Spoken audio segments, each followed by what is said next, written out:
Ho vissuto 24 ore come un nuovo calciatore del Manchester City, scoprendo cose nascoste al pubblico, seguendo l'esatto percorso che compie un nuovo acquisto, fino al coronamento del sogno: giocare 90 minuti da capitano all'interno dell'Etihad Stadium.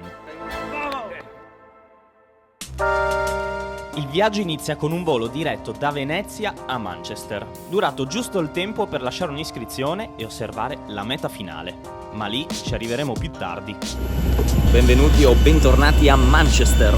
Bentornati perché questa è la terza volta nella città degli Oasis. Infatti a Manchester ci siamo già stati per fare video che hanno toccato tutte le squadre di questa città e che trovate qua sul canale. Siamo tornati! Back for il Lawrence. Un'accoglienza freschina e un po' umida, con qualche goccia di pioggia che andrà a inumidire un pochettino il manterboso, quindi l'accettiamo di buon grado. Ora direzione hotel, tempo di lasciare le valigie e poi si gioca, quindi tipo tra 3 orette.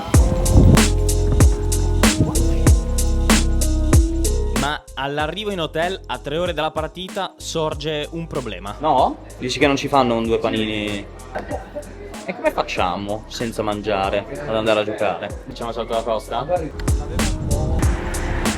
Meal pre-partita, falafel and hummus. E poi in verità ne abbiamo un altro col chicken e il brownie del dottor Sorbini.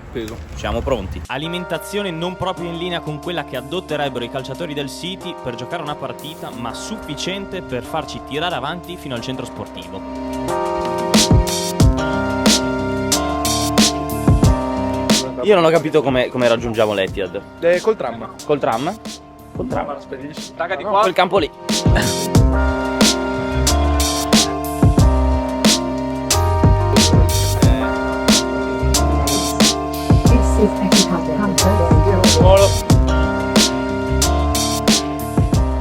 Ci becchiamo un Etihad in costruzione. Eh sì. Le dirò, prima di venire qua mi sono informato tra le varie ristrutturazioni che ha avuto questo stadio, ma magari lo raccontiamo un po' meglio inside.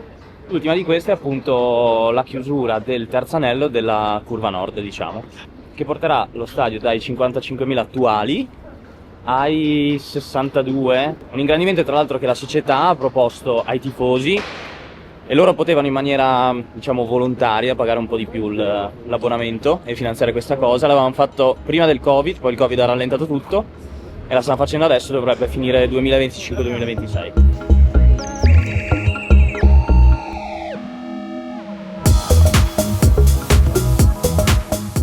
Con l'arrivo all'Etihad inizia ufficialmente il nostro viaggio all'interno del Manchester City, ma non solo. Infatti con l'arrivo della proprietà emiratina, a 2 passi dallo stadio è stato riconcepito uno dei migliori centri sportivi d'Europa, collegato benissimo allo stadio per comodità, ma anche per un altro motivo. L'idea di costruire il centro sportivo qua con lo stadio vicino e di creare questa sorta di viaggio da uno stadio all'altro, insomma da un luogo all'altro, è quella per i ragazzi più giovani che giocano all'Academy di immaginarsi, no? La strada verso il successo, che è di fatto poi quella di giocare un giorno per la prima squadra e giocare in Premier League. E non sapevano che bastava affittarlo con calcio inglese. Neanche a dirlo, ormai come in molte delle mie esperienze in UK c'è lo zampino di calcio inglese, che è l'unico modo per noi italiani di poter accedere ad esperienze del genere. Vi lascio il link in descrizione per maggiori informazioni. Passato da fotografare Guardiola e Kevin De Bruyne Ah, sti scappati di casa, capito?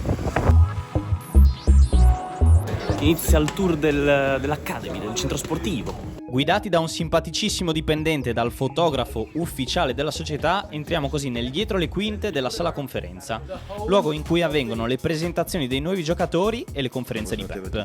Sala immensa che nasconde dietro al tabellone pubblicitario un altro stanzino che accoglie lo staff di Pep durante le conferenze. Il tabellone, che dalla sala conferenze sembra un normale banner, ha un grado di trasparenza che dall'interno dello stanzino permette allo staff di vedere in faccia i giornalisti e segnalare a Pep, attraverso un monitor, gli elementi più scomodi della stampa, sapendo così in anticipo come dosare le risposte da dare. Hai capito su che campetti si allenano questi, oh? Oltre 16 campi quelli presenti nel centro sportivo, ma quello che vedete è il più grande, potendo ospitare oltre 7.000 persone, destinato alle partite dell'Academy e del calcio femminile. E poi sai cos'è bello? Il fatto che anche il tour è studiato come se tu fossi tipo un nuovo giocatore, passi prima dal posto in cui dovresti firmare il contrattino, e poi ti fanno vedere la facilities dove dovresti allenarti in teoria. E poi dopo si va a giocare dove potresti fare qualche minuto se Pep te lo concede. è un attimo, Quindi, cioè, boh, semplice però d'effetto. Mi piace. This site was a chemical company. It was a bad area. It's 80 acres of land. It cost us £200 million to invest, and this is the result. We've turned this into one of the best areas in the country now. C'era un Dionisi selvatico che camminava così per il centro sportivo. Dal Sassuolo al Manchester City un attimo. un attimo. Ragazzi, qua io davo i primi calci al pallone. Bello comunque, Molto bello. Non possiamo vedere tutto perché chiaramente ci sono delle zone off limits. Sarebbero stati off limits in ogni caso, ma in questo momento ci sono anche dei ragazzini che giocano che non hanno il permesso di essere ripresi, quindi ma si entra, dopo la visita al centro sportivo, a ormai un'ora dal fischio d'inizio, come i veri pro ci aspettava il bus del City per l'entrata in grande stile allo stadio. C'hanno la macchina del caffè pure, la possibilità di vedersi le partite. Ah no, è una cucina! Vuoi un toast? La NASA, cioè deve essere sulla NASA. Cosa chiedi a San Gennaro? Cosa chiedi? Non capisco.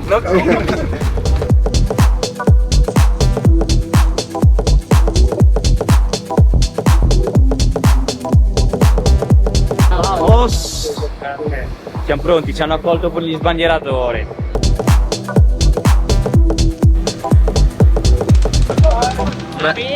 Ci siamo! Bellissima la visita all'Academy, ma diciamoci la verità, il momento che tutti aspettavano era questo, con il sogno di vivere una parvenza di All or Nothing almeno per qualche ora. No! Non ci credo! C'ho il nome sulla maglia! Tilacchia? Ederson! Cosa c'è scritto di sopra? Ederson. E invece ti spunta fuori un Filacchia. Vabbè, magari per qualcuno sembrerà banale, ma in quel momento sembrava di essere nel multiverso. Il multiverso.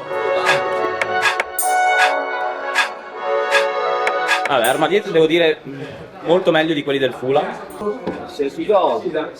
Scarpetta con mistello per andare un po' più sotto quando andiamo a calciare i palloni alla Ederson. Vuoi vedere un po'?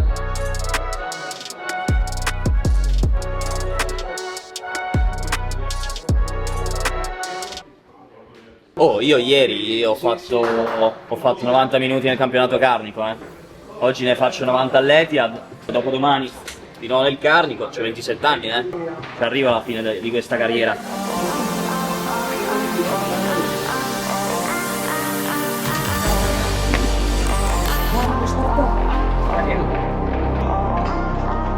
La cera! Per i capelli, oh!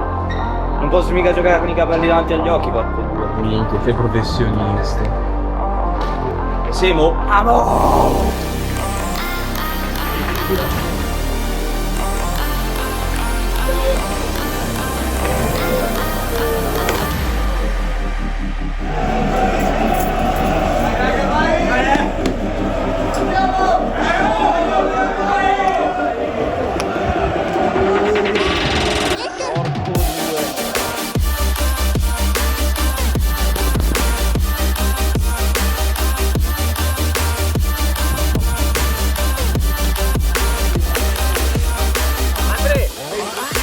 Senza riscaldamento qua, si entra così, bim bum. Lo stadio inizialmente doveva essere costruito per le Olimpiadi del 96 e del 2000, che dovevano essere a Manchester, ma poi sono andati ad Atlanta e a Sydney. E volevano costruire il nuovo stadio, questo stadio qua, che è il City of Manchester, che poi con l'Etihad ha cambiato nominazione per questioni commerciali. È molto grande, 80.000 posti, doveva essere tipo un secondo Wembley. Poi cosa è successo? Che le Olimpiadi non sono state assegnate. È stato poi fatto per i giochi del Commonwealth del 99 mi pare, ed era stato costruito di 38.000 posti. C'aveva la pista d'atletica appunto per i giochi. Quando poi ha cominciato a giocarsi il Manchester City nel 2003 se non sbaglio, hanno abbassato il campo di 5 metri, hanno tolto la pista d'atletica e l'hanno portata in un altro punto di Manchester e hanno guadagnato posti, sono arrivati a 44.000. Dopo un paio di stagioni, dal 2011 al 2014 facevano sempre sold out il City e quindi hanno deciso di ampliarlo, hanno creato la stand, quella che vedi là. Prima era tutto a 2 anelli e l'hanno alzata. Prima era come quella, e portando quella modifica lì, e se non sbaglio aggiungendo 3 file attorno al campo, hanno guadagnato altri posti, quindi da 44 sono arrivati a 55.000 posti. E adesso, dato che comunque sembra che non bastino, come dicevamo prima, lo portano a 62 facendo l'altra parte. Questa è un po' la storia. Andiamo? Sì. Immaginate poter finalmente giocare in uno di quegli stadi che guardavate in TV da bambino, a 27 anni, in discreta forma fisica, scarpe e guanti nuovi regalati dai tuoi brand preferiti. Ti lasciano pure l'onore di essere capitano. Fascia? Ah, so che capitano, porco due!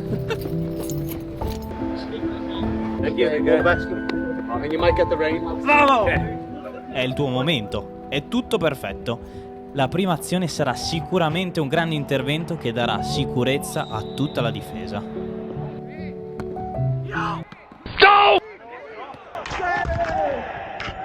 1-0 così pronti via, prima uscita, poi un po' di contrasto, non bene. Ok, la prima palla non è andata come volevamo, eravamo senza riscaldamento, ma sicuramente alla prima nuova azione ci riscatteremo. Oh lui, Harry, zio cazzo, tu l'hai tirato fuori, porco due. Non va bene, ma adesso sistemiamo un attimo. Le parole del Mr. Petty sono pesanti ma scuotono gli animi. Sull'Etihad spunta il sole, il bomber ci riporta sul 2-1 e io monto il piede di Ederson. Si cambia subito registro e pure musica.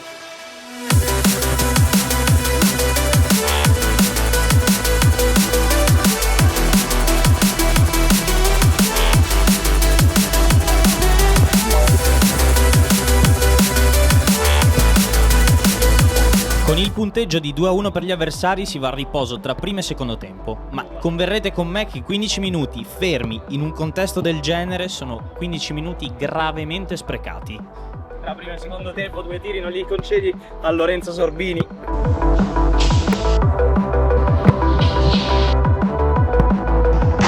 Minuti di intervallo che ci fanno tornare bambini e portano le vere condizioni meteo in cui ti immagineresti di giocare una partita in UK. Secondo tempo con la pioggia, porco due, mi si è scaricata la camera 360 dietro.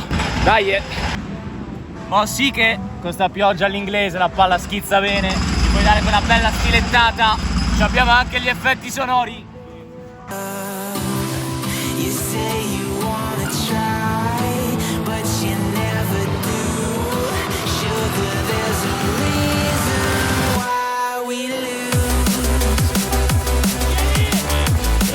Mo vi porto a vedere quello che vedo io. Allora, l'area è così, un po' mangiata. Questa è la vista. Cioè, direi niente male per davvero. Vi posso però dire che la differenza tra questo stadio e, per dire, Craven Cottage è proprio una dimensione, cioè, ma lo si può vedere benissimo con la stand qua dietro, che è piccolina, è un po' come quella dello stadio del Fulham, mentre quella là, cioè, tutta un'altra roba, è molto più imponente. È quello che, porco due, è quello che fa tanto la differenza tra i due stadi, secondo me, cioè proprio la verticalità e la grandezza, insomma. La bellezza in sé è relativa, cioè quello che impressiona quando ci giochi dentro è la grandezza. Banale? Forse sì, però questo è quanto. Vi rimetto là. La conclusione qual è? Che preferisco questo stadio a Craven Cottage per giocarci dentro. Per valutare voi stessi le differenze, il video di Craven Cottage lo trovate nelle schede o qua sotto in descrizione. Sicuramente la grande differenza è stata anche le condizioni del manto erboso, che a Craven Cottage era fresco di partita di Premier League, mentre qui era già stato triturato da altre partite come la nostra. Ma nonostante questo, l'esperienza City ha indubbiamente un'epicità maggiore.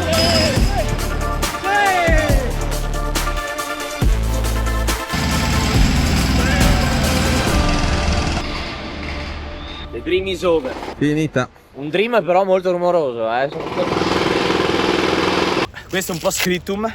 L'erba, in verità, si può apprezzare qua nei calci d'angolo.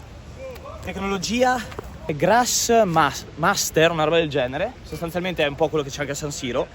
Sotto l'erba ci sono per ogni metro quadro tipo 25.000 fibre sintetiche, 20 cm sotto la superficie, che permettono alle radici dell'erba praticamente di andare a incrociarsi con questi filamenti sintetici ed essere un pochettino un po' più resistente a quello che sono le scivolate, alle zolle che si alzano. renderle un po' più fitte, e il risultato è insomma un campo bellino. Noi non l'abbiamo trovato nelle migliori condizioni, però. Purtroppo con una sconfitta si dà l'ultimo sguardo allo stadio e poi... Sotto la doccia, sotto la doccia, sotto la doccia. Allora, in verità post doccia vi mostro la zona bagno. 2 vasche per la crioterapia. Per quanto riguarda invece le docce, le ho provate, tanta roba. Beh, lo lasciamo questo bello spogliatoio, decisamente migliore per quanto mi riguarda rispetto a quello del Fulham, sia per dimensioni che per le docce. Però anche quello del Fulham era molto bello. Nel caso, se vi siete persi il video, lo trovate nelle schede. Ci stanno per cacciare fuori. Noi andiamo a mangiare dove mangiano i giocatori. Zoccotto! E tra l'altro il sogno di fare qualche punizia a Lawrence Sorbin Compiuta. Experience, sempre bello. A mettere la ciliegina sulla torta di questa 24 ore come un fake nuovo giocatore del City non potevamo che mangiare nello stesso luogo e con lo stesso staff di cuochi che solitamente accolgono Foden e compagni. Allora, l'avventura si sta concludendo. Alle nostre spalle abbiamo, diciamo, le ragazze, le giovani future atlete del Manchester City, ma alla mia destra, che voi ancora non vedete, abbiamo qualcosa di molto più interessante per noi che abbiamo appena giocato 90 minuti, ovvero il barbecue. Nel pacchetto completo che ha preparato Andrea, un pazzo furioso diciamolo, c'è il barbecue, ma non solo, birrette. Qua abbiamo tutti i toppings, roba di qualità, e poi ci sono i dolci per chiudere con quello zuccherino lì. E basta, grazie ad Andrea che ha organizzato tutto questo. Tutti i link per le prossime avventure le trovate in descrizione qua sotto. Ci vediamo al prossimo video.